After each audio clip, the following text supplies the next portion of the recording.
Family and supporters of the detained WikiLeaks founder Julian Assange are refusing to give up their fight to stop his extradition to the U.S., despite losing another legal appeal in a London court recently. Assange's wife Stella and children were granted a private audience with the Pope at the Vatican on Friday as she leads the campaign for her husband's release. She has exhausted virtually all legal avenues of appeal. Assange is wanted by U.S. authorities on 18 criminal counts after WikiLeaks published thousands of classified documents and diplomatic cables in 2010 and 2011. His supporters see his prosecution as a politically motivated assault on journalism and free speech. Washington says the release of the documents puts lives in danger.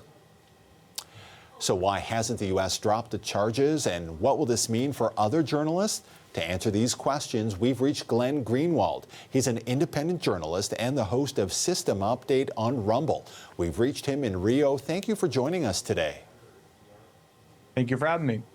A lot of people have been urging the U.S. to drop the charges against Julian Assange, and recently even the Prime Minister of Australia, Anthony Albanese, said there is no point in this continued prosecution.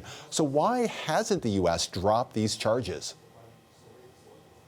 Yeah, it's a very good question. Literally every major press freedom and civil liberties group in the West, often which agree on very little, have united to urge the Biden administration to do so on the grounds it's the gravest threat to press freedom in the West.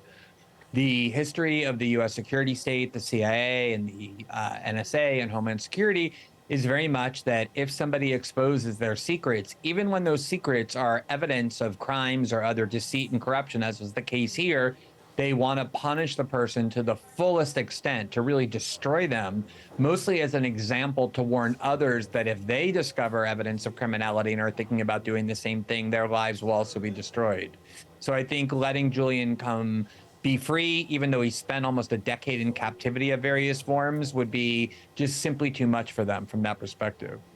Now, the U.S. is saying that Assange put many people's lives at risk by publishing the leaked documents. What do you think of that argument? I would challenge anybody who believes that to identify even a single person that has ever been put in harm's way as a result of these publications. This is what the U.S. government says in every instance where someone comes forward and blows the whistle on their conduct. They said that about the great Pentagon Papers whistleblower, Daniel Ellsberg, who just recently passed away. They said that about my source, Edward Snowden, when he gave us the material to report on the NSA that won the Pulitzer Prize. They say it in every instance, and yet when pressed on specifics, they can never claim who it was who's harmed, because the reality, the only people who are harmed from these kind of revelations are the people in power whose crimes have been exposed. It wasn't like the names of any covert agents got exposed or anything like that. WikiLeaks has always been very careful with the information it releases. They worked with the New York Times and the Guardian to do it. So it's just a way of trying to demonize people who expose their corruption and their deceit. So by prosecuting Assange under the Espionage Act, what message is the U.S. sending to journalists around the world? It's interesting, when the indictment was first unveiled under the Trump administration, I wrote an op-ed in the Washington Post warning that this would put investigative journalists at risk all over the world. 2 months later, I was contacted by a source who enabled me to do some extremely earth-shattering reporting here in Brazil that led to the release from prison of the current president, Lula da Silva. And when Brazilian prosecutors tried to prosecute me for that reporting unsuccessfully, they used the template that the United States was using against Assange, because the theory is that if you work with your source to help them avoid detection, or you encourage them to get additional information, which every good journalist not only will do, but has to do, should do, that's your ethical obligation, they're trying to criminalize the heart of investigative journalism. And that's why even people who dislike Assange politically are so concerned about the press freedom implications of this prosecution. Now, does it make a difference that some people may not view Assange as a journalist? They might view him as either a troublemaker or someone who deals in stolen or illegal documents. In your view, does he qualify as a journalist?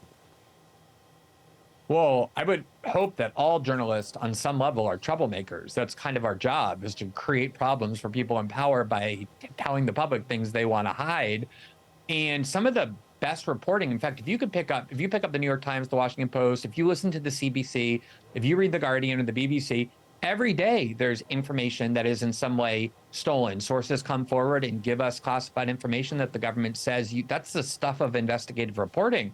So if somebody now becomes a quote unquote non-journalist because their source has taken information and given it to them against the law, that means most journalists are now non-journalists. And that's the reason why this precedent would be so threatening. And the other thing I would say is the Constitution of the United States protects not a special class of people called journalists, it protects the act of journalism.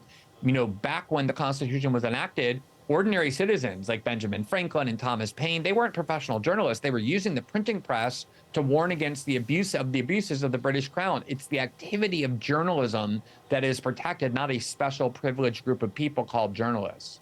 And before we go, you've gotten to know Julian Assange over the years. How would you describe his current mood and how's he holding out?